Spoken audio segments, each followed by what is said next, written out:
O livro de João é um livro encantador e é um livro que nos apresenta Jesus de uma forma bem diferente, uma forma mais na sua essência divina, na sua essência santa, poderosa, imutável.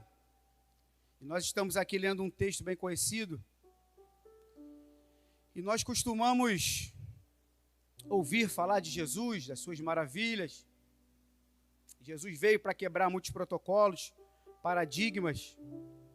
E a gente voltando no capítulo 1 do livro de João, do Evangelho de João, nós começamos a ler João apresentando o Mestre como o Verbo encarnado, porque Jesus precisava habitar em nós, estar no meio do seu povo, missão tal a qual seu Pai lhe confiou.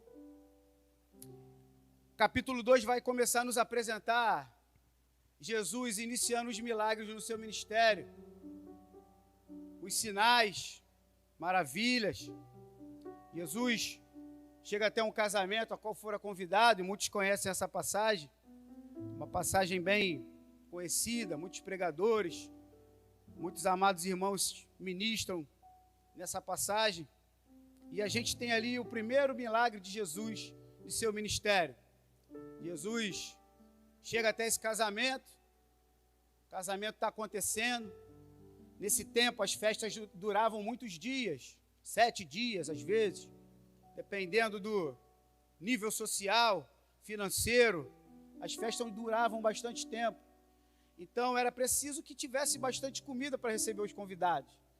E geralmente, como o texto diz, geralmente era entregue o vinho de menor qualidade, para que depois o de melhor qualidade ficasse no final para ninguém sentir a diferença. Todo mundo ia sair satisfeito, todo mundo ia sair tranquilo, sem perceber o que estariam bebendo, mas Jesus vai nos apresentar, mostrando que tudo que ele faz, dentro do início, no meio e no fim, é perfeito. Jesus não faz nada com baixa qualidade. Jesus não faz nada de qualquer jeito. Jesus não faz nada improvisado. Jesus não faz gambiarra. Jesus não faz meia boca. Quando ele faz por inteiro e ele entrega o melhor. Ele dá o melhor, oferece o melhor. Somos filhos, somos servos. E ele nos apresenta aqui como pai. E qual é o pai que não quer o melhor do seu filho, que não quer entregar o melhor para o seu filho? E Jesus começa a mostrar os seus sinais para o que veio e o que era capaz de fazer. No versículo 13, Jesus vai adentrar o templo, logo depois, a palavra vai dizer que ele sai do casamento, caminha. Jesus nunca ficou parado, sempre se movimentou. E Jesus vai passar pelo templo, vai ver uma bagunça instaurada no templo. Jesus entra e vê um comércio gritante. E como todo bom filho que tem reverência, preza pelo seu pai, pelas coisas de Deus, se incomodou, não gostou nada do que tinha visto. Aí se apresenta um Jesus diferente daquele que muitos estão acostumados a ouvir, a ser apresentado, né, pastor Marcelo? A Bíblia diz que ele é um Deus de amor, mas também é um Deus de fogo consumidor. Jesus falou sério muitas vezes. Jesus muitas vezes foi reto, direto, sem rodeios. Creio que 90% ele sempre agiu dessa forma. Outras vezes ele falava em parábolas. Mas Jesus sempre foi muito reto. Nunca fez muita distinção de tempo para quem era, quem não era. Ele falava. E Jesus vai mandar todo mundo sair ali, botar o povo para fora. Vai colocar a casa em ordem. A casa estava fora de ordem. Jesus, no versículo 23, vai nos mostrar que ele estava fazendo muitos sinais. Muitos já estavam seguindo Jesus pelos sinais que ele fazia. Jesus conhecia o coração, porque a palavra vai dizer que Jesus sabia quem estava ao seu redor. Jesus sabia quem estava ali inclinado e qual era a motivação pelo qual aqueles que estavam ao seu lado estavam lhe seguindo. Jesus sabia disso. Lembrando que ele é onisciente, onipresente, onipotente. Ele é Deus. Então não tinha como fazer nada escondido. Mas na sua forma humana, no propósito que foi estabelecido, ele teria que passar por aquilo que a gente passa. E muitas vezes a gente escuta pessoas que a gente tenta discipular, a gente conversa, a gente apresenta, e algumas vão questionar esse Jesus de amor e vai dizer: como? Muitas coisas ruins acontecem, muitas coisas que a gente não queria passar, a gente passa, muitas coisas fogem do nosso controle. A gente às vezes acha que esse Jesus é um Jesus ditador, ele é um chefe, ele não é um líder, mas a palavra vai dizer o contrário, porque a palavra vai dizer o seguinte: Jesus nos amou primeiro, e tudo aquilo que Deus estabeleceu que o homem viesse a passar na terra, Jesus também passou, para que pudesse vir a cobrar, a mostrar que nós também somos capazes de passar por isso, que nós não podemos dar essa desculpa de que somos inferiores, esse Jesus pede coisas impossíveis. Não. Esse Jesus que a gente serve, ele se encarnou. O Verbo se encarnou, habitou entre nós.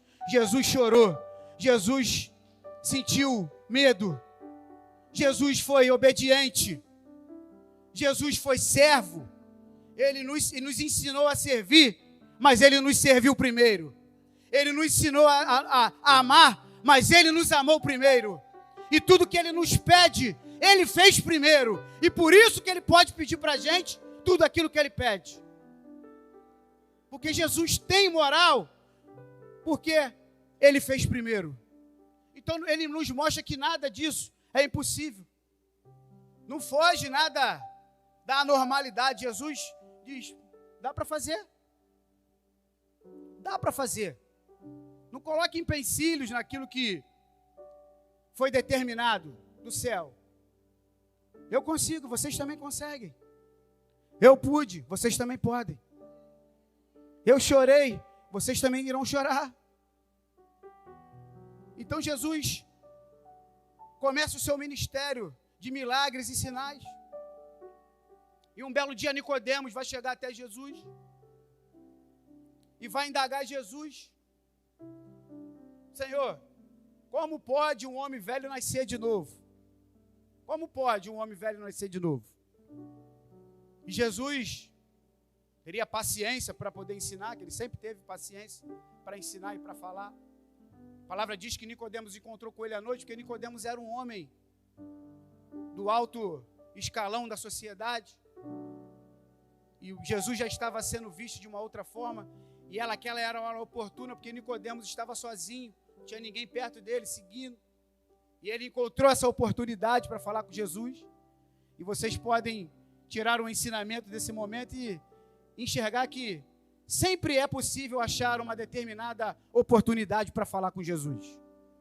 Sempre há uma oportunidade, sempre há um local, sempre há um momento que você pode falar com ele.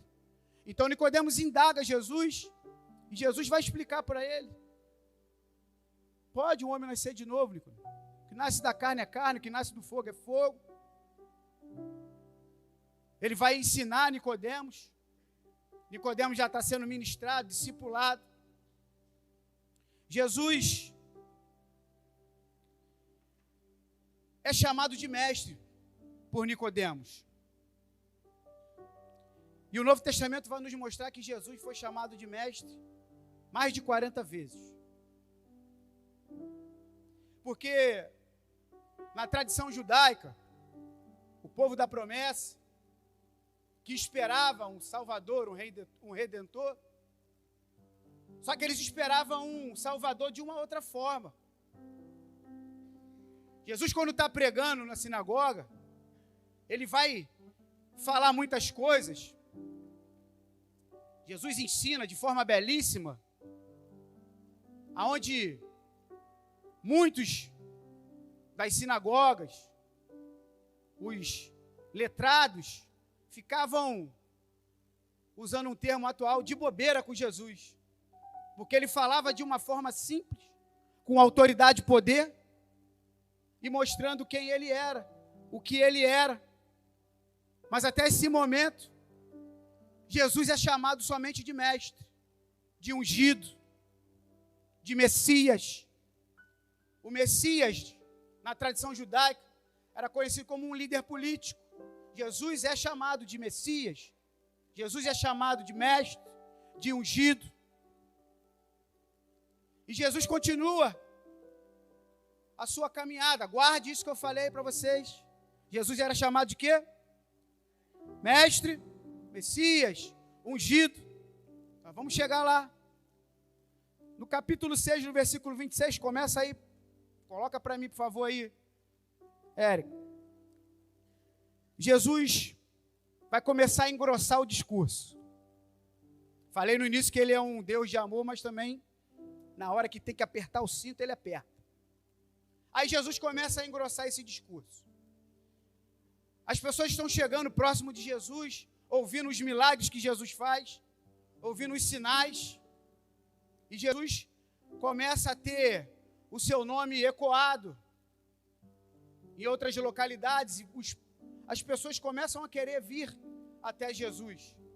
Aí Jesus vai dizer aqui, no capítulo 6, versículo 26. Jesus respondeu: a verdade é que vocês estão me procurando, não porque viram os sinais milagrosos, mas porque comeram os pães e ficaram satisfeitos. Jesus começa a engrossar. Jesus começa a sair do leite que o neném toma até 6 meses e agora começa a dar papinha, pastor Marcelo. Amassadinha, batida com carne. É um pouquinho mais fácil de engolir, mas saindo da transição do bebê do leite para a papinha, já é uma diferença. Aí Jesus começa a engrossar e vai dizer para eles: vocês não vêm atrás de mim pelo que eu apresento, pelo que eu faço. Vocês vêm porque vocês querem se saciar, comerem pão. Alguns ouvem, outros não. Abrindo um parêntese, a gente sabe que muitas pessoas procuram a igreja quando estão em momentos de dificuldade, em momentos de lutas. O problema não é como você chega aqui. O problema é qual é a sua motivação que faz você continuar vindo aqui atrás dele. O problema não é como você chega aqui. O problema é a continuidade da sua motivação após você chegar aqui. E se você não conseguir alcançar aquilo que você veio buscar aqui, qual é a sua inclinação para continuar a vir atrás do mestre? O que faz você continuar crendo que você tem que perseverar e continuar vindo aqui? Porque ele é o Deus que abre, Deus que fecha, o Deus que dá, o Deus que tira. E isso se chama maturidade. E o movimento neopentecostal que a gente vê nas atualidades trabalham dessa forma. O Jesus do fast food, o Jesus que vem de vassoura ungida, o Jesus que dá sabonete, que cura, o Jesus que dá água, que cura, transferindo a santidade, a unção, a graça, a autoridade, a divindade de Cristo para objetos. E as pessoas estão consumindo isso, as pessoas estão atrás disso, as pessoas estão seguindo isso. E por isso que nós vemos um movimento de rotatividade enorme dentro da igreja, e igrejas que nem membro tem, pastora Daniele. Eles são seguidores de Jesus. Eles não são discípulos de Jesus. E discípulo de Jesus, Jesus trata de forma diferente. Jesus faz, pastor Marcelo. A gente já ouviu falar em aquaplanagem. A água, ela tira a instabilidade. Já ouviram falar em aquaplanagem? Pneu do carro, está vindo a chuva, freou, o pneu perde o contato com o asfalto. Isso se chama aquaplanagem. E Jesus trabalha dessa forma. Multidão, seguidores, Jesus dispersa, mas discípulo ele não dispersa não. Eu vou repetir para você. Tem coisas que você vai passar porque Deus já entendeu e você já entendeu que você já não é mais seguidor, você é discípulo. Jesus vai te tirar da instabilidade. Muitas vezes você vai passar por ondas, vai passar por mar bravio, vai passar por ondas grandes, mar tempestuoso, noites sombrias. Mas Jesus está querendo falar alguma coisa contigo. Porque ele já não se relaciona com você mais como um mero seguidor. Você já é discípulo. E discípulo é tratado de forma diferente. Deus trata de forma diferente. Deus molda de forma diferente. Deus se relaciona de forma diferente. Deus faz viver experiências de forma diferente. Cuidado com a sua oração, então, se você não quer ser um discípulo. Porque quando você quer ser um discípulo, você se entrega e diz a ele: Senhor, eu estou aqui, faça a tua vontade, o teu querer. Aí o caldo vai engrossar. Porque já não é mais o que você quer, já não é mais o que eu quero, já não é mais o que a gente quer, já não é mais o que a gente planeja, o que a gente desenha. Já não é. Vai mudar. É ele que determina o caminho, a direção, o tempo. E Jesus começa a engrossar isso e entender, fazer com que eles venham a entender isso. Jesus está separando os homens das crianças. A palavra jorra do altar. Existem lugares, pessoas, pregadores, homens, mulheres de Deus, sérios. Eu tenho visto cada aberração na internet, cada coisa absurda. E até de pessoas do nosso meio. Parece que tem pessoas do nosso meio que torcem para que coisas, pessoas aconteçam, determinadas situações no nosso meio. E eu vejo pessoas vibrando. Eu falei, eu disse, olha aí, o que é isso? O apóstolo Paulo vai dizer em Coríntios: vocês estão levando as coisas santas para serem julgadas por gente de fora, pastor Marcelo. Quem tem que julgar nossas causas somos nós. O profano não entende do sagrado. Ele não se relaciona com Deus que a gente se relaciona. Ele não entende a nossa atmosfera. Como que vamos levar coisas nossas para os de fora, para os gentios poderem julgar? E você está pensando que as pessoas não estão vendo o que você está escrevendo, o que você está falando, o que você está verbalizando? Torcendo, porque fulano adulterou, porque fulano... Que é isso? Que Jesus é esse que a igreja de hoje tem vivido? Que Jesus é esse? E Jesus está engrossando o caldo essa noite. Eu estou desde ontem apanhando. Porque quem prega apanha primeiro. Apanha primeiro. Não apanha? Apanha primeiro. Chora primeiro. Se derrama primeiro. Jesus está engrossando o caldo essa noite. E são palavras com caldo grosso que liberta, que restaura, que restitui, que muda a vida, que muda comportamento. São palavras mais grossas, com mais substâncias, com mais vitamina. E Jesus está aí, falando. Aí ele começa a engrossar.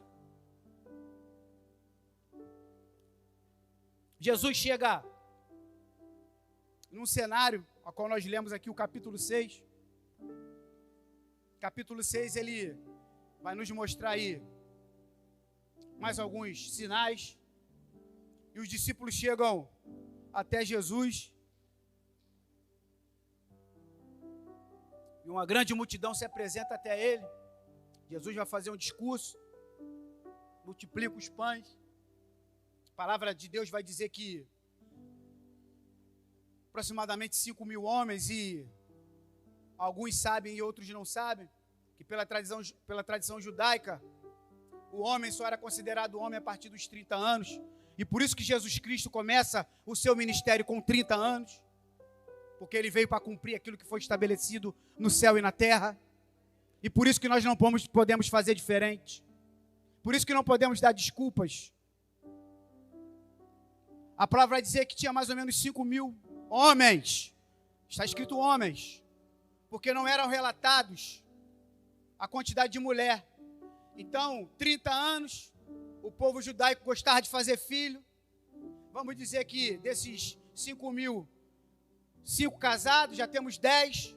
Com mais 5.000 crianças, 15. vamos botar aí cerca de 15, 17, 18 mil, não importa a quantidade, só para ter uma ideia, um panorama.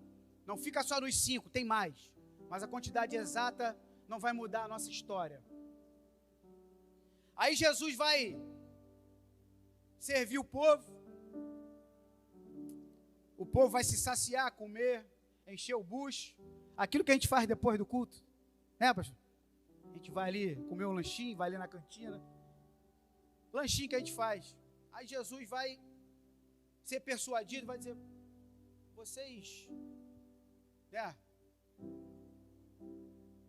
bota o povo para sentar, eu vou dar o que comer, tranquilo, mas o que esse povo veio buscar aqui? E o que nós lemos aqui, Jesus já endurecendo o discurso mais uma vez. Nós lemos um primeiro Jesus mais duro, agora já é uma segunda vez. E Jesus no versículo 66 vai dizer, desde então, muitos dos seus discípulos tornaram para trás e já não andavam com ele. O 67 vai dizer, então Jesus disse aos 12, quereis vós também ir? Agora Jesus está sendo duro com os discípulos. Primeiro ele foi duro com os seguidores. Agora ele está sendo duro com os discípulos. E para ser discípulo de Jesus, não pode ser da geração Nutella. Não pode ser aquele que precisa de rodeios para falar. Que precisa se vestir, adornar, preparar o terreno o dia inteiro, não. Discípulo de Jesus aceita a ideia, aceita a correção, aceita o discipulado, aceita. Aí Jesus vai endurecer para eles, vai dizer, vocês querem ir também? Quando Nicodemos chama Jesus de mestre, a Bíblia vai nos mostrar que existe um período pré-pascual e pós-pascual, ou então pré-crucificação e pós-crucificação. Explica isso, pastor. A Bíblia é maravilhosa. E quando eu comecei a destrinchar isso, eu fui me alegrando. Jesus é chamado de mestre por Nicodemos. Até esse momento, o povo chamava ele de mestre, de Messias, voltando àquilo que eu tinha falado para vocês segurar e guardar. Jesus é crucificado. Vem a ressurreição. As mulheres vão até o túmulo de Jesus, não encontram ele. Ela volta para dar o recado, muitos não creram. Aí, alguns discípulos creram, outros não. As mulheres vão dizer, nós vamos lá, não está lá. Não é possível. Aí Tomé Dídimo vai dizer, eu não creio nisso não. Aí, pastor Marcelo, esse Jesus que engrossa discurso, ele também tem paciência para os que são mais problemáticos, mais endurecidos. Aí ele vai voltar com o colégio apostólico agora completo. Aí ele vai na direção de quem, pastora Dani? Ele chama quem, evangelista Bruno? Tomé, vem aqui. Jesus não estava no cenário quando Tomé falou que não acreditava, não. Né? Estava só a galera ali. Jesus estava em outro lugar. Aí Jesus vai até eles. Aí vai dizer, Tomé, vem aqui. Tu não crê? Vem aqui, bota as mãos aqui. Bota as mãos aqui. Aí, Tomé vai chegar próximo de Jesus, vai colocar as mãos e vai dizer, Deus meu. Primeira vez que Jesus é chamado de Deus, pastor Marcelo. Por isso que eu falei para guardar. O período que antecedeu a ressurreição, Jesus era conhecido como mestre, como Messias, como ungido, missionário Andréia. Depois da ressurreição, até aqueles que andavam com Jesus ainda não tinham conhecido ele como Deus, só como mestre, como Messias. Porque alguns falaram, de Nazaré pode vir alguma coisa de bom? Ninguém acreditava que o Salvador da humanidade entraria na cidade num jumentinho, nasceria numa manjedoura, andaria no meio dos pobres, sentava na mesa dos pecadores. Eles esperavam um rei majestoso, adornado, numa carroça brilhante, com cavalos e cavaleiros. Mas ele veio quebrando o protocolo e veio mostrando que ele veio para servir primeiro, para amar primeiro, veio para curar os que estavam sendo esquecidos pela sociedade. O que a religiosidade não dava atenção, matava, expurgava, expulsava. E ele veio para esses, para trazer vida nova ao cativo, vida nova ao sedento, vida nova ao que precisa da palavra da eternidade. Aí o Jesus vai ser reconhecido como Deus, pastor Marcelo. Olha que coisa linda que a Bíblia nos mostra. Nem os discípulos conheceram Jesus como Deus quando andava com ele. Mas teve um que conheceu, e foi o mais duro. Pedrão. Pedrão durão. Porque no versículo 68, o Pedrão durão vai dizer para ele assim: respondeu, pois, Simão Pedro: Senhor, para quem iremos nós? Só tu tens a palavra de vida eterna. Eu estou escutando pouco, glória a Deus e aleluia. Pedrão disse para Jesus, no discurso duríssimo para os discípulos. Os discípulos são tratados num nível diferente. E Jesus está dizendo para ele agora: querem ir embora também? Vai, podem ir. Fica tranquilo. Aí Pedrão, durão, aquele que negou Jesus 3 vezes, que o relacionamento dele com Cristo mudou, que a vida dele com Cristo mudou. Aí o Pedrão durão vai dizer: para onde iremos nós? Para onde iremos nós, Senhor? Só tu tens a palavra de vida eterna. Eu não tenho mais para onde ir. Eu não tenho mais a quem seguir. Eu não tenho mais a quem ouvir.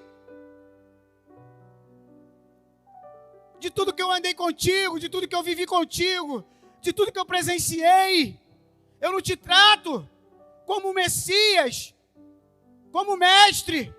Eu te trato como Deus, como Senhor da minha vida. O verbo vivo que desceu do céu e habitou no nosso meio. Era necessário porque nós estávamos longe, distante de Cristo, de Deus. E era necessário que Ele viesse habitar no nosso meio, porque as coisas do céu são muito distantes aos nossos olhos. Já que nós não podíamos ir até o céu, Ele desceu até nós. Ele está aqui com você essa noite. E Ele está dizendo: só eu tenho a palavra de vida eterna. Só eu tenho a palavra de vida eterna. Só eu tenho a palavra de vida eterna. Oh, aleluia! Santo Deus! Aleluia! Santo é o teu nome, Jesus. Bota no capítulo 20, versículo 29 para mim, por favor. Santo, quem está sentindo a presença dEle? O discurso é duro, mas Ele está aqui. Ele não quer saber como é que tu veio, a roupa que tu veio, o automóvel, não quer saber nada disso. Ele diz que Ele quer um coração quebrantado, verdadeiros adoradores que adoram em espírito e em verdade. Ele não te pediu nada demais. Ele não te pediu nada demais. Aleluia. Capítulo 20, versículo 29 vai dizer: então Jesus lhe disse: porque me viu, você creu? Aleluia. Meu Deus do céu. Aí ele vai continuar e vai dizer: felizes os que não viram e creram. Oh, Senhor. Oh, aleluia. Feliz é aquele que não viu e creu. Feliz é aquele que não caminhou e creu. Feliz é aquele que não tocou e creu. Feliz é aquele que não deu a mão para ele e creu. Feliz é aquele que ele não deu água e creu.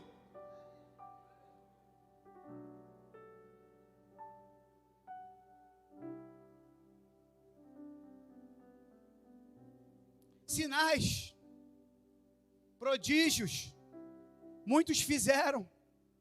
Se você voltar para ler as Sagradas Escrituras de Gênesis até Apocalipse, evangelista Isaac, quantos sinais os homens fizeram? Não é verdade? Quantos sinais os homens não fizeram? E Jesus endurece o discurso por isso.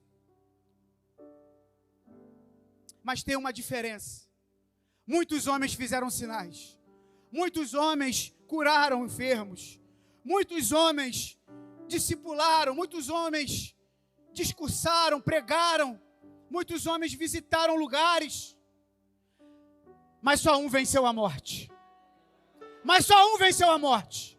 Mas só um venceu a morte. E foi Jesus Cristo.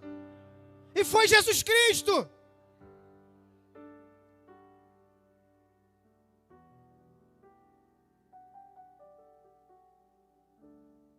Essa noite eu quero perguntar para você: quem é Jesus para você?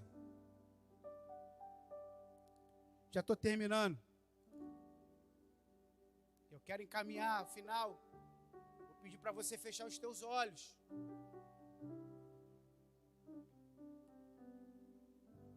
Coloca capítulo 1 de João, por favor, Érica, versículo 14. E a pergunta que eu quero fazer para você essa noite é: quem é Jesus para você? Quem é Jesus para você? Responde para você. Feche seus olhos. Não olha mais para mim, não. Agora é você e ele.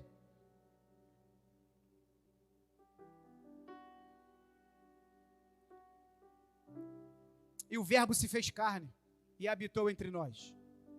E vimos a sua glória, como a glória do unigênito do Pai, cheio de graça e de verdade.